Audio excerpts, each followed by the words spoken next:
এই সন্দীপ ঘোষের অ্যাকাউন্টের সাথে কার্তিক ব্যানার্জির অ্যাকাউন্টগুলো দেখা হোক, কাস্টোডিতে নিয়ে সমস্ত ফোন বাজেয়াপ্ত করা উচিত, মমতা ব্যানার্জিরও তাই করা উচিত, এবং এই আবেশ ব্যানার্জির ডিএনএ মিলিয়ে দেখা উচিত। ডিএনএ নিয়ে একটা জিনিস আমি আপনাকে বলে দিই, অ্যানাল সোয়াব, নিপিল সোয়াব, ভালভার সোয়াব, এই তিনটে জায়গায় এক্সট্রা সিগন্যাল আছে। এক্সট্রা সিগন্যাল মিনস মানে সঞ্জয় রায়ের ডিএনএ বাদেও অন্য ডিএনএ আছে, অন্য হিউম্যান ডিএনএ। এবার এর ফিনিশিং টার্মটা আমি বলে দিচ্ছি যে এই রিপোর্টে কি আছে, যে রিপোর্টটা সিবিআই এবং কোর্টও সেই রকমভাবেই জাজমেন্টটা বের করেছে। এই ভিকটিমের যে নিপিল সোয়াব থেকে সঞ্জয় রায়ের ডিএনএ পাওয়া গেছে, that's why Sanjay Roy is the part ইয়ে।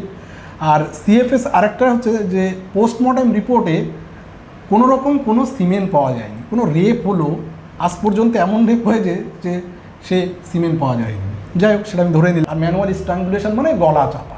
তো আমি এইটা একসাথে করতে গেলে, আর একটা মেয়ে তো সে তো মানে তার সে তো স্ট্রাগল করবে, সে তো ফাইট করবে, তা তার হাতটাকে আটকাচ্ছে, আমার তো দুটো হাতই আমি একটা মুখে দিয়ে দিলাম, একটা গলায় দিয়ে দিলাম। লাস্ট পয়েন্ট আছে mixed autosomal STR, short tandem repeat, সেটা last page of the DNA report.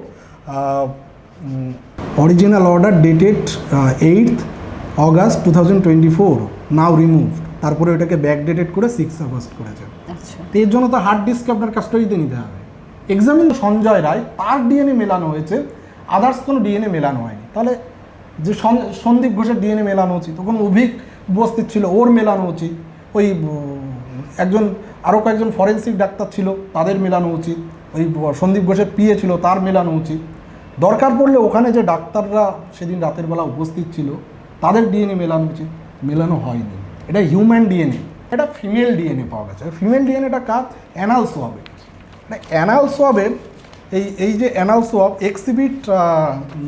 Exhibit হচ্ছে Q1 অ্যানাল সোয়াব। এই যে একটা সিগন্যাল এখানে আছে এক্সট্রা, যেটা হচ্ছে ফিমেল সোয়াব, মানে ফিমেলের। ফিমেল ডিএনএ কী করে এলো? এই ফিমেল ডিএনএ তো বের করতে হবে। এই আলটিমেট সিট গঠন হয়েছে যে আগের তদন্ত ঠিক হয়নি। আচ্ছা, এইগুলোর ভিত্তিতেই হয়েছে, এর বাইরে কিছু না। পোস্টমর্টম নিয়ে একাধিক পোস্টমর্টম, মেয়েটার দুটো পায়ের অ্যাঙ্গেল হচ্ছে প্রায় 90 ডিগ্রি মতো, যেটা এরা লিখেছে নো ফ্র্যাকচার নো ডিসলোকেশন। আপনি কি করে নো ফ্র্যাকচার নো ডিসলোকেশন বলে দিলেন উইথাউট এক্সরে? আর দ্বিতীয় কথা হচ্ছে পোস্টমর্টম হচ্ছে 1 ঘন্টা 10 মিনিট। 1 ঘন্টা 10 মিনিটে পোস্টমর্টম। কনভেনশনালি আমি আরজি করের কেসটার পরে কুলতলির কেসটা হয়েছিল, কুলতলির ওই রেপ অ্যান্ড মার্ডার কেস, সেটা বাচ্চা মেয়ের। হাইকোর্টের অর্ডারে সেটার পোস্টমর্টম হচ্ছে কল্যাণী জেএনএমে সম্ভবত, এইমসের ডক্টর গিয়ে করেছিল। ক ঘন্টা করেছিল? 4 ঘন্টা। 4 ঘন্টা মানে 12টা থেকে 4টে পর্যন্ত করেছিল। টাইমও বলে দিচ্ছে। আর আমাদের এখানে এইরকম কেসে যেখানে 28টা অ্যান্টিমর্টেম ইঞ্জুরি আছে, আমার কাছে একটা আছে, কিন্তু এই মোমেন্টে আমি ডিসক্লোজ করতে পারবো না। সেটা খুব ভয়ঙ্কর রিপোর্ট। ভয়ঙ্কর রিপোর্ট সময় হোক, সেই সময় সেটাও। সন্দীপ ঘোষের অ্যাকাউন্ট থেকে মমতা ব্যানার্জির ভাই কার্তিক ব্যানার্জির অ্যাকাউন্টে নাকি টাকা এক্স্যাক্টলি, হ্যাঁ, এই কথাটা আমিও বলেছি যে সম্পর্কটা কোথায়। এই সন্দীপ ঘোষের অ্যাকাউন্টের সাথে কার্তিক ব্যানার্জির অ্যাকাউন্টগুলো দেখা হোক। আর আবেশ ব্যানার্জি কার ছেলে? সম্ভবত কার্তিক ব্যানার্জি আর এই কাজরি বন্দ্যোপাধ্যায়ের ছেলে। আমি জানি না, দেখুন আমি পার্সোনালি তাদের সামনে গিয়ে দেখিনি, আমি কাজরি বন্দ্যোপাধ্যায়কে মিডিয়াতে দেখেছি। আবেশ ব্যানার্জির ছবি, ওই রিসেপশনের ছবিগুলো আমি দেখতে পেয়েছি। তো ফ্যাক্ট হচ্ছে আপনাদের মিডিয়া বিভিন্ন জায়গায় খোঁজখবর লাগাচ্ছিল, তারা নাকি এখন পাওয়া যাচ্ছে না। এখন তাহলে তারা যদি কিছু না করে থাকবে, তাহলে পালাচ্ছে কেন? সিবিআই ইমিডিয়েট উচিত একদম এদেরকে কাস্টডিতে নেওয়া উচিত। কাস্টডিতে নিয়ে সমস্ত ফোন বাজেয়াপ্ত করা উচিত, মমতা ব্যানার্জিরও তাই করা উচিত, এবং এই আবেশ ব্যানার্জির ডিএনএ মিলিয়ে দেখা উচিত। ডিএনএ নিয়ে একটা জিনিস আমি আপনাকে বলে দিই, যেটা এটা একদম সিবিআইয়ের রিপোর্ট, যেটা ওরা কোর্টে সাবমিশন করেছে। এই কোর্ট এটা হচ্ছে সেন্ট্রাল ফরেন্সিক সায়েন্স ল্যাবরেটরি, যেটা D49 এক্সিবিট, যেটা সাবমিশন হয়েছিল। এখানে 3টে আছে। অ্যানাল সোয়াব মানে পোস্টমর্টমের সময় সোয়াব কালেকশন করা হয়, যেমন হচ্ছে আপনি নেজাল সোয়াব দিয়ে কোভিড টেস্ট করা হয়। অনেকগুলো সোয়াব কালেকশন হয়েছে, বিভিন্ন স্যাম্পেল কালেকশন হয়েছে। এটা অ্যানাল সোয়াব, নিপিল সোয়াব, ভালভার সোয়াব। এই 3টে জায়গায় এক্সট্রা সিগন্যাল আছে। এক্সট্রা সিগন্যাল মিনস মানে সঞ্জয় রায়ের ডিএনএ বাদেও অন্য ডিএনএ আছে, অন্য হিউম্যান ডিএনএ। এবার এর ফিনিশিং টার্মটা আমি বলে দিচ্ছি যে এই রিপোর্টে কি আছে, যে রিপোর্টটা সিবিআই ভুল বুঝিয়েছে কোর্টকে, এবং কোর্টও সেই রকমভাবেই জাজমেন্টটা বের করেছে। মানে কোর্টকে সম্মান রেখেই আমি বলছি যে এটা কী হয়েছে। এই যে স্যালাইভা ডিটেক্টেড অন এক্সিবিট আর nipples of belongs to mister Sanjay Roy. Sanjay রায়ের এই ভিকটিমের যে নিপিল সোয়াব থেকে সঞ্জয় রায়ের ডিএনএ পাওয়া গেছে, that's why Sanjay Roy is the part ইয়ে। আর সিএফএস আরেকটা হচ্ছে যে পোস্টমর্টম রিপোর্টে কোনো রকম কোনো সিমেন্ট পাওয়া যায়নি, কোনো রেপ হলো আজ পর্যন্ত এমন রেপ হয়েছে যে সে সিমেন্ট পাওয়া যায়নি। যাই হোক, সেটা আমি ধরে নিলাম যে সেই টাইমে বেরিয়ার ইউজ করেছে, আমার অন্তত জানা নেই। আর সবথেকে বড়ো ব্যাপার হচ্ছে পোস্টমর্টমে যে মোড অফ ডেথ যেটা লেখা আছে স্মদারিং অ্যান্ড ম্যানুয়াল স্ট্র্যাঙ্গুলেশন, এটা একার পক্ষে সম্ভব নয়, আমি একাধিকবার বলেছি সম্ভব নয়। তাও সম্ভবত যদি একটা মোটা অনেক বডি ওয়েট হয় তবে। বেঙ্গলিতে যদি একটু বলে দেন বাংলায় স্পষ্ট করে। যে স্মদারিং হচ্ছে এই মুখটা বন্ধ করো, আর ম্যানুয়াল স্ট্র্যাঙ্গুলেশন মানে গলা চাপা। তো আমি এইটা একসাথে করতে গেলে, আর একটা মেয়ে তো সে তো মানে তার সে তো স্ট্রাগল করবে, সে তো ফাইট করবে, তা তার হাতটাকে আটকাচ্ছে, আমার তো দুটো হাতই আমি একটা মুখে দিয়ে দিলাম, একটা গলায় দিয়ে দিলাম। আর তারপর হয় কি, আপনি যদি পুরো বডির উপরে আপনার বডিটা যদি ফেলে দেন, তখন তার একটা চাপ দিয়ে রাখা যায়, কিন্তু সেটার জন্য একটা মোটা সোটা বডি দরকার। সঞ্জয় রায়ের যে বডি আর ভিকটিমের যে বডি, তাদের ওয়েট হিসাব করলে মোরলেস কাছাকাছি। যদি সঞ্জয় রায় অনেক মোটা হতো, হেলদি হতো, তাও মানা যায়। আর তারপরে সে হচ্ছে অ্যালকোহলিক হয়ে যাতে, তো এমনি তো জোর কমে যাবে, এটা কী করে সম্ভব নয়। এইবার দেখুন, এখানে একটা লাস্ট পয়েন্ট আছে, mixed autosomal STR short tandem repeats. এটা last page of the DNA report. এই লাইনটা আমি পড়ে শোনাচ্ছি। Mixed autosomal STR genetic profile could be recovered from exhibit anal swab vulvar mop which may be due to highly contaminated DNA and amplifies allele of the exhibit 4 postmortem blood exam of the victim are accounted। মানে হচ্ছে যে এখানে extra human DNA আছে। Contaminated মানে কোনো আলাদা virus, bacteria, ধুলো বালি এই সমস্ত নয়। মানে সাপোজ আপনি একটা ইউরিন টেস্ট করবেন, সেই ইউরিনের যে কালেক্টের জন্য ছোটো একটা জার যদি নেন, তাহলে ওর ভিতরে হাত দিয়ে দিলে কখনো কখনো কী হতে পারে যে তার সেই জায়গায় আমার হাতের ব্যাকটেরিয়া বা ফাঙ্গাস ওখানে যেতে পারে, সেটাকে বলে কন্টামিনেশন। এখানে এটা কন্টামিনেশন মানে শুধুমাত্র সাসপেক্ট আছে সঞ্জয় রায়, তার ডিএনএ মেলানো হয়েছে, আদার্স কোনো ডিএনএ মেলানো হয়নি। তাহলে যে সন্দীপ ঘোষের ডিএনএ মেলানো উচিত, তখন অভিক উপস্থিত ছিল, ওর মেলানো উচিত। ওই আরও কয়েকজন ফরেন্সিক ডাক্তার ছিল, তাদের মেলানো উচিত। ওই সন্দীপ ঘোষের পিএ ছিল, তার মেলানো উচিত। দরকার পড়লে ওখানে যে ডাক্তাররা সেদিন রাতের বেলা উপস্থিত ছিল, তাদের ডিএনএ মেলানো উচিত, মেলানো হয়নি।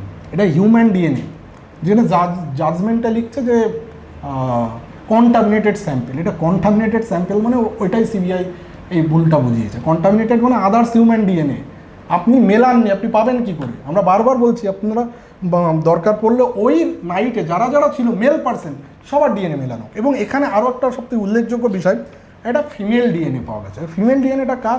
অ্যানাল সোয়াবে। মানে অ্যানাল সোয়াবে এই যে অ্যানাল সোয়াব এক্সিবিট হচ্ছে Q1 অ্যানাল সোয়াব। এই যে একটা সিগন্যাল এখানে আছে এক্সট্রা, যেটা হচ্ছে ফিমেল সোয়াব, মানে ফিমেলের। ফিমেল ডিএনএ কী করে এলো? এই ফিমেল ডিএনএ তো বের করতে হবে। এইবার বলা হচ্ছে যে আমি আমাদের ভেতরের যারা পোস্টমর্টেম করেছে তাদের ভেতর থেকে জানার চেষ্টা করছিলাম ফিমেল ডিএনএ কার হতে পারে। ফ্যাক্ট হচ্ছে যে কেউ কেউ তাদের ভেতরে আছে, অনেক বড় পণ্ডিত ব্যক্তি, তো তারা আবার বলার চেষ্টা করছে এটা উড়ে গিয়ে ডিএনএ, আমি নাম বলবো না, ডিএনএ উড়ে গেছিলাম। হ্যাঁ, ডিএনএ তো উড়েই যায়। ধরুন বডিটা নিয়ে আসার সময় হতে পারে কি, তারা বডি যখন তুলছে, বডি তোলার সময় হাতে লাগতে পারে, হাত ধরতে পারে, মাথা ধরতে পারে, পা ধরতে পারে। ক্যানালে কী করে, অ্যানাল সোয়াবে কী করে ফিমেল ডিএনএ যাবে? সেখানে তো টাচ হতে হবে। কি এটা বের করারই চেষ্টা করেনি, ইজ দ্য লুফলস। এই লুফলসগুলোই সাবমিশন হয়েছে হাইকোর্টে, যেটা আমি নিজে লিখে দিয়েছিলাম, ডক্টর পার্থবতী মজুমদার লিখে দিয়েছেন, যিনি ডিএনএ বিশেষজ্ঞ, প্লাস হচ্ছে অজয় গুপ্তা স্যার পোস্টমর্টম নিয়ে লিখেছে, আমিও লিখেছি। আমাদের এটা মিক্স করেই এখন কোর্টে যেটা প্রডিউস করলো জয়ন্ত নারায়ণ চ্যাটার্জি, মানে জয়ন্তদা, শীর্ষেন্দু সিনহা রায়, তারা এটা প্রিপেয়ার করে যে পিটিশনটা আছে সেইটা হাইকোর্টে প্রডিউস করার পরেই আলটিমেট সিট গঠন হয়েছে, যে আগের তদন্ত ঠিক হয়নি। আচ্ছা, এইগুলোর ভিত্তিতেই হয়েছে, এর বাইরে কিছু না। পোস্টমর্টম নিয়ে একাধিক পোস্টমর্টম, মেয়েটার দুটো পায়ের অ্যাঙ্গেল হচ্ছে প্রায় 90 ডিগ্রি মতো, যেটা এরা লিখেছে নো ফ্র্যাকচার নো ডিসলোকেশন। আপনি কি করে নো ফ্র্যাকচার নো ডিসলোকেশন বলে দিলেন উইদাউট এক্সরে? আর দ্বিতীয় কথা হচ্ছে পোস্টমর্টেম হচ্ছে 1 ঘন্টা 10 মিনিট। 1 ঘন্টা 10 মিনিটে পোস্টমর্টেম। কনভেনশনালি আমি আরজি করে কেসটার পরে কুলতলির কেসটা হয়েছিল, কুলতলির ওই রেপ অ্যান্ড মার্ডার কেস, একটা বাচ্চা মেয়ের, হাইকোর্টের অর্ডারে সেটার পোস্টমর্টেম হচ্ছে কল্যাণী জেএনএমে সম্ভবত, এইমসের ডক্টর গিয়ে করেছিল। ক ঘন্টা করেছিল? 4 ঘন্টা। 4 ঘন্টা মানে 12টা থেকে 4টে পর্যন্ত করেছিল, টাইমও বলে দিচ্ছে। আর আমাদের এখানে এইরকম কেসে যেখানে 28টা অ্যান্টিমর্টেম ইঞ্জুরি আছে, সেই তদন্ত 1 ঘন্টা 10 মিনিট হয়ে গেল। আর সব থেকে উল্লেখযোগ্য বিষয়, আমাদের ওখানে কিছু জুনিয়র ডাক্তার উপস্থিত ছিল, তারা লিখে দিয়েছে উই আর স্যাটিসফাইড। আমি জানি না ওরা কেন উই আর স্যাটিসফাইড লিখল, এই নিয়েও প্রশ্ন আছে। তারা আজও হসপিটালে রয়েছে? আমি চিনি না, চেনার চেষ্টাও করি না এদের। দেখুন, আমাদের যারা আন্দোলনকারী বড় বড় ডাক্তারবাবুরা, তারা কোনোদিন এই প্রশ্ন তুলবে না। যেহেতু এই প্রশ্ন আমি তুলেছি, এর জন্য আমি খারাপ হয়েছি। ওই জন্য ওর মা বাবার সাথে সেম, অভয়ের মা যখন ভোটে দাঁড়ালো, তখন একমাত্র আমি গিয়ে ফ্রন্টে গিয়ে লড়াই করেছি। আমাদের সিনিয়র ডাক্তারবাবুরা তো আমাকে কেউ থ্রেট করা, আমার নামে প্রিন্সিপাল সেক্রেটারিকে চিঠি করেছে, আমাকে থ্রেট করলো বাই ফোন করে ডক্টর কৌশিক চাকি, তার এগেনস্টে জিডি করেছে টালা থানায়। আমার এগেনস্টে পূর্ণব্রত গুণ আর হচ্ছে হীরালাল কোনার, তারা জেপিডির পক্ষ থেকে হেলথ সেক্রেটারিকে চিঠি করেছিল বিকজ অফ এই আমি অভয়ের মার হয়ে প্রচার করছিলাম, মানে ছিলাম। আমি জানি আমার চাকরি চলে গেলে কোনো যায় আসে না। এবার তারা বোঝানোর চেষ্টা করেছিল সার্ভিস রুলের এগেনস্টে আমি গেছি। আমি বললাম সার্ভিস রুলের এগেনস্ট? ওদের সাথে এমন ডাক্তার আছে যার পোস্টিং নর্থ বেঙ্গলে, সে 2 দিন থাকে নর্থ বেঙ্গল আর 5 দিন থাকে এখানে। হ্যাঁ, তারা আবার হচ্ছে জ্ঞান দিচ্ছে। আর যদি তাই হয়, তাহলে অভয় আন্দোলনে যখন আমি রাস্তায় নেমেছিলাম, তখনও তো ভুল করেছি। আমার যদি সার্ভিস রুলস মানতে হবে, তো তখনও তো ভুল করেছি। তখন কমপ্লেন কেন করেছি? এখন মারার হুমকি দেওয়া হয় এখনো? না, মারার হুমকি দিয়ে আমাকে কেউ, দেখুন, ওই ভয় আমার ভেতরে নেই। আমার ওই ভয় আমি কোনোদিন পাই না। হ্যাঁ, সিকিউরিটি থ্রেট একটা থাকে, কিন্তু আমাদের এই ডাক্তারবাবুদের কার্যকলাপগুলো আপনাকে আমি বললাম যে এরা এই করেছে। চিঠিও আছে, তারা আমার এগেনস্টে লিখেছে এত কিছু, প্রিন্সিপাল সেক্রেটারির কাছে চিঠি লিখেছে। সেটা আমার পরবর্তীকালে সার্ভিস বুকাইতে চাপ হবে। তার কারণ হচ্ছে এত ওপেনলি স্বীকার করেছে যে আমরা অভয়ের মাকে সাপোর্ট করি না। ভালো কথা। একটা প্রশ্ন আমি আপনাকে করব, সেটা হচ্ছে একদম শেষে, যখন অভয়ের দেহ নিয়ে কয়েকদিন আগে সিবিআইয়ের টিম তারা পানিহাটি শ্মশানে গিয়েছিলেন, এবং পানিহাটি শ্মশান থেকে তারা কিছু তথ্য সংগ্রহ করেছেন, এবং আমরা জানি যে ওখানকার এক্স বিধায়ক যিনি ছিলেন নির্মল ঘোষ, তাকেও সিবিআই কিছুদিন আগে তলব করেছিল, জিজ্ঞাসাবাদ করেছে। তো প্রশ্ন হচ্ছে যে এই যে শ্মশান থেকে, মানে এখান থেকে কি তথ্য পাওয়া গিয়েছে? দেখুন, তথ্য পাওয়ার ব্যাপারে হচ্ছে যে বডিটা আরজিকর থেকে নিয়ে গেল, আরজিকর থেকে নিয়ে গ্রিন করিডোর করে ওদের বাড়িতে নিয়ে গেল। মা বাবা সেকেন্ড পোস্টমর্টেম চেয়েছিল। প্রথম কথা হচ্ছে আরজিকরে পোস্টমর্টেম হওয়ার কোনো নিয়ম নেই, নিয়ম ছিল না। তার কারণটা হচ্ছে যে জায়গায় ক্রাইম ঘটেছে সেই হসপিটালে পোস্টমর্টেম হওয়া উচিত নয়, এটা নিয়ম ছিল যে অন্য কোনো মেডিকেল কলেজের পোস্টমর্টেম হওয়া উচিত ছিল। কলকাতার অন্য কোনো মেডিকেল কলেজে করা যেতে পারতো, অথবা কোনো যদি গভর্নমেন্ট চাইতো যে সত্যিই আমরা কোনো কিছু করিনি, এর ভিতরে ইনভলভ নেই, আমাদের এগেনস্টে স্টুডেন্টরা দাঁড়িয়ে গেছে, তাহলে স্বাস্থ্য ভবনের কর্তৃপক্ষ বা তৎকালীন হেলথ মিনিস্টার বা মুখ্যমন্ত্রী কী করতে পারতেন, এটাকে সেন্ট্রাল গভর্নমেন্টের ইনস্টিটিউশন ইএসআই জোকা বা কমান্ড হসপিটালে পোস্টমর্টেম করা উচিত ছিল। আরজিকর পোস্টমর্টেম করাটা হচ্ছে প্রথম, এটা হচ্ছে ধামাচাপা দেওয়ার কারণ। এই 1 ঘন্টা 10 মিনিট হয়েছে। যাদেরকে টিমে রেখেছিল তাদেরকেও এই এনআরএস মেডিকেল কলেজের একজনকে নিয়ে আসা হয়েছিল, সে অত্যন্ত জুনিয়র, তার থেকে উপরে সিনিয়র র্যাঙ্কের ডক্টরকে নিয়ে আসা হয়নি। আর আরজিকরের যিনি ছিলেন তিনি কন্ট্রোভার্সিয়াল লোককে দিয়ে পোস্টমর্টেম করিয়েছে, যে সন্দীপ ঘোষের কাছের লোক ছিল। একজন শুধু কাছের লোক ছিল না, আমি এদের কারো নাম নিচ্ছি না। তো এই জায়গায় পোস্টমর্টেমটা হওয়া উচিত হয়নি। তারপর এখান থেকে গ্রিন করিডোর করে বাড়িতে নিয়ে গেল, মা বাবাকে টালা থানায় প্ল্যান করে আটকে রেখে দিল। ওখানে গিয়ে বডিটা নিয়ে তারপরে চলে গেল ওই শ্মশানের যে একজন বলেছে যে তার মা বাবার সম্মতি ছিল। তার মা বাবার যদি সম্মতি থাকবে তাহলে সইটা তো মা বাবা করবে। সইটা করেছে কে? সব জায়গায় সন্দীপ মুখার্জিকে ex CPM, Sandeep Mukherjee ex CPIM councillor, তখন তৃণমূলে জয়েন করেছে, আর নির্মল ঘোষ আর সোমনাথ দে, এই 3 জন মাথা। দুটো বডি টোপকে এত তাড়া কিসের ছিল? যেখানে সেকেন্ড পোস্টমর্টেম মা বাবা চাইছে, তাকে কেন আপনারা এরকম তড়ি ঘড়ি নিয়ে গিয়ে এই কাজটা করলেন? তো এটা ক্লিয়ার ভায়োলেশন অফ দি ল। এই কথাটা কিছুদিন আগে শিয়ালদা কোর্টে আমরা একটা পুট আপ পিটিশন দিই, মানে আমাদের যারা আইনজীবী ছিলেন, অমর্ত্য দে, রাজদীপ হালদার, সৌভিক ঘোষ, এরা যদি শুরুর থেকে থাকতো, আজকে আমি বলছি এই কেসটার সব থেকে বড় লুফলস হয়েছে, মানে সর্বনাশ করেছে বৃন্দা গ্রোভার অ্যান্ড টিম। কিন্তু এখন যারা লড়াই করছে লোয়ার কোর্টে, এরাও একদম শেষের দিন চান্স পেয়েছে। অমর্ত্য দা প্লাস হচ্ছে ওই রাজদীপ হালদার এবং সৌভিক ঘোষ অ্যান্ড ওদের আরও যারা জুনিয়র আছে, এরা বিনা পয়সায় এরা যেভাবে লড়াই করেছে, এদেরকে আমি মানে সম্মান করেই বলছি।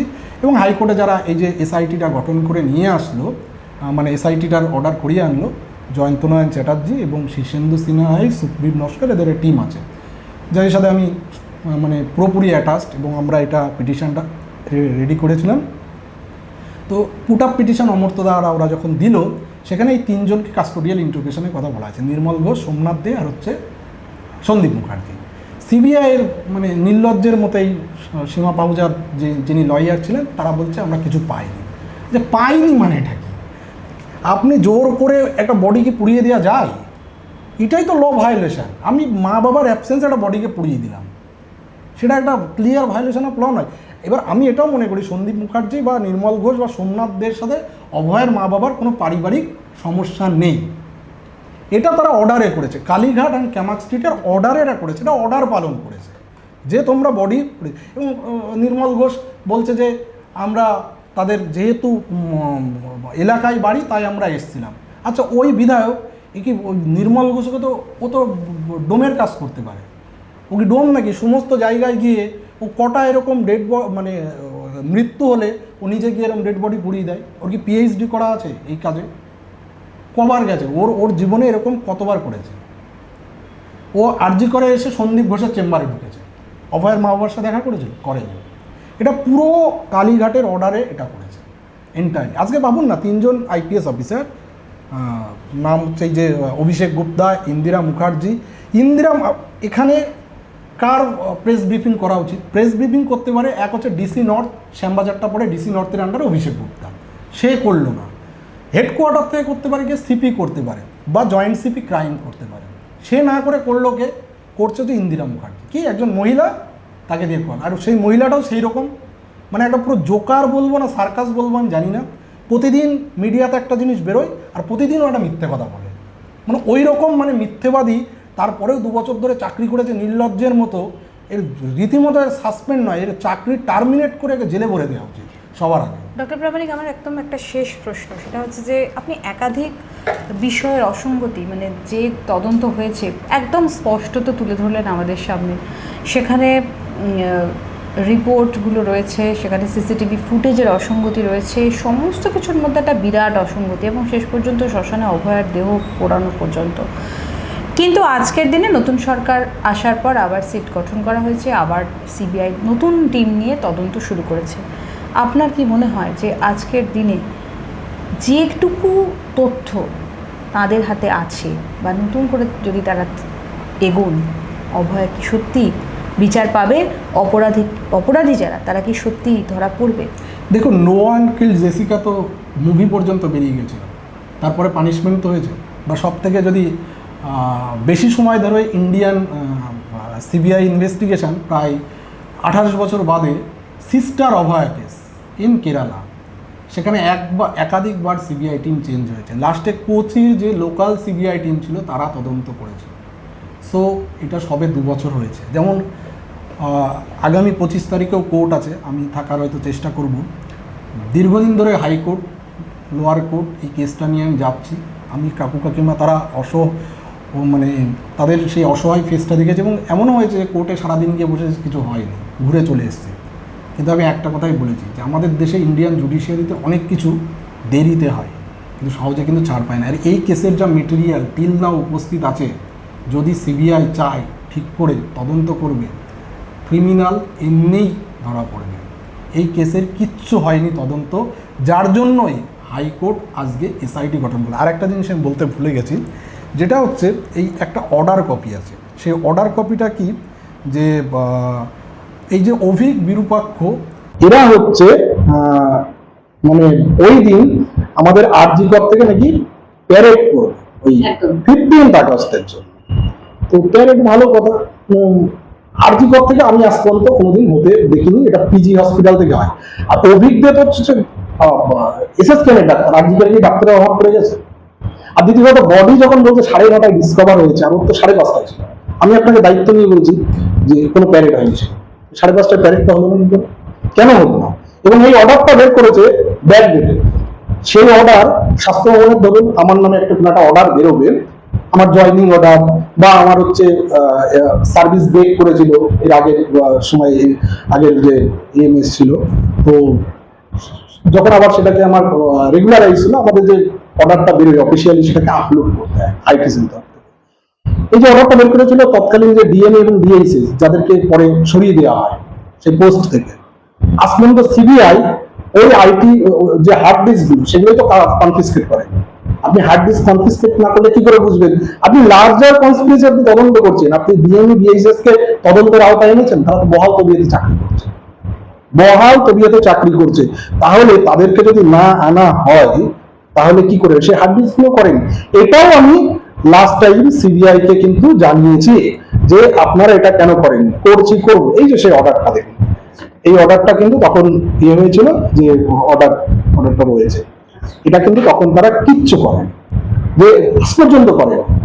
তো হার্ড ডিস্ক আপনি না নিলে কি করে বুঝবেন যে এটা পরে ম্যানিপুলেট করা হচ্ছে না? বা ডিএমই ডিএইচএস কে, তখনকার ডিএমই ডিএইচএস যে ছিল তাকে তদন্তের আওতায় আনা ছিল, সেই তদন্তের আওতায় কিন্তু আনেনি। এইটা কিন্তু কোর্টে আমরা যেমন বলেছি, আমরা কোর্টে কিন্তু প্রডিউস করেছি। প্যারেডটা তো হয়নি, প্যারেড না হয়ে যে জিনিসগুলো করেছে। আর original order dated 8th August 2024, now removed. তারপরে ওটাকে ব্যাক ডেটেড করে 6 August করেছে। আচ্ছা, তো এর জন্য তো হার্ড ডিস্ক আপনার কাস্টডিতে নিতে হবে, এক্সামিন করতে হবে, যেটা আপলোড। এটা তো এই যে অর্ডারের কপির আপলোড, এই যে স্বাস্থ্য ভবনের ওয়েবসাইটে এই যে আপলোডের এই যে জায়গাটা, তাহলে এইটা আপনাকে জানতে গেলে তো ওই হার্ড ডিস্কগুলোকে আপনার কাস্টডিতে নিতে হবে, কনফিসকেট করতে হবে। তদন্তে তো এটা ওটা করেই। এই আরজিকর দুর্নীতির জন্য কিন্তু একটা সরকারের পরিবর্তন হয়ে গেছে, এটা আমরা যতই অস্বীকার করি না কেন, এটা কিন্তু খুব বাস্তব এবং সত্যি। আজও মানুষ জানতে চায় অভয়কে কারা মেরেছে। সঞ্জয় রায় যে খুন করেছে সেই যে একমাত্র দোষী, সেটা কিন্তু আজকের দিনে মানুষের কাছে এখনও দ্বন্দ্বে। আপনার কি মনে হয় যে কোনোদিন মমতা বন্দ্যোপাধ্যায় তার পুরো পরিবার সহ, মানে যারা আরও যুক্ত, আপনি যাদের নাম বলেন, কার্তিক বন্দ্যোপাধ্যায়, আবেশ বন্দ্যোপাধ্যায় এবং আরও যারা রয়েছেন, তারা জেলে যাবেন? যাওয়া তো উচিত। আরও একটা ইন্টারেস্টিং যেটা দিচ্ছি, আমি একাধিকবার মিডিয়াতে এটা চিৎকার করে বলেছি যে স্যাম্পেল চেঞ্জ হয়েছে, যে স্যাম্পেলেরা কালেকশন করেছিল সেই স্যাম্পেল চেঞ্জ হয়েছে। সেই স্যাম্পেল চেঞ্জের কেন হয়েছে সেটাও আমি বলছি। সিবিআই সুপ্রিম কোর্টে স্ট্যাটাস রিপোর্ট সাবমিট করেছিল, সেই স্ট্যাটাস কপির একটা রিপোর্ট আমি পড়ে শোনাচ্ছি। রিপোর্টটা এই যে,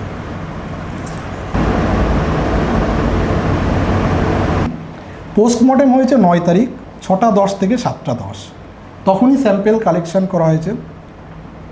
and samples are taken during autopsy conducted ওই 6টা থেকে 7টা on 9th August and kept in air condition mortuary of Arjikar Medical College and Hospital in a sealed condition for handing over to the police. However, the sample were collected by the investigating officer of Kolkata Police on 12th August at 2:15. These samples were forwarded to CFSL Kolkata on next day, that is the 13th August. There is no cogent explanation from the Kolkata Police for delay in picking up of autopsy sample and forwarding the sample to CFSL. মানে আপনি sample collect করলেন 9 তারিখ, 12 তারিখ পর্যন্ত মর্চুয়ারিতে থাকলো, 12 তারিখ থেকে আপনি 13 তারিখে গিয়ে সেটাকে সিএফএসএলে ট্রান্সফার করলেন। কথা হলো এই 3 দিন স্যাম্পেলের সাথে কী করলেন? এই 3 দিনে স্যাম্পেল চেঞ্জ করেছে এবং তার কিছু প্রমাণ আমার কাছে একটা আছে, কিন্তু এই মোমেন্টে আমি ডিসক্লোজ করতে পারবো না। সেটা খুব ভয়ঙ্কর রিপোর্ট, ভয়ঙ্কর রিপোর্ট সময় হোক, সেই সময় সেটাও করবে। এটা রিপোর্ট জমা, এই যে স্যাম্পেল চেঞ্জ হয়েছে এর একটা আরও একটা তথ্য আছে, কিন্তু এই মুহূর্তে দেখাতে পারছি না। কিন্তু এই 3 দিন বা স্যাম্পেল কী করছিল, আরজি করে মর্চুয়ারিতে কেন পড়েছিল, কেন ওরা এত ডিলে করলো? ডেফিনেট আমি বলছি স্যাম্পেল চেঞ্জ করছে, যার কারণে এই যে সিমেন্ট স্যাম্পেল পাওয়া যাচ্ছে না, অন্য কোনো ইয়ে নেই, ভ্যাজাইনাল সোয়াবে ডিএনএ কিছু পাওয়া যাচ্ছে না, এর কারণটাই হচ্ছে এটা স্যাম্পেল চেঞ্জ করেছে। এটা আমার কথা নয়, এটা সিবিআই যে সুপ্রিম কোর্টে মাননীয় বিচারপতি চন্দ্রচূড় সাহেবের কাছে জমা দিয়েছিলেন তার রিপোর্ট। এই রিপোর্টে ওরা এক্সপ্লেনেশনও দিতে পারেনি।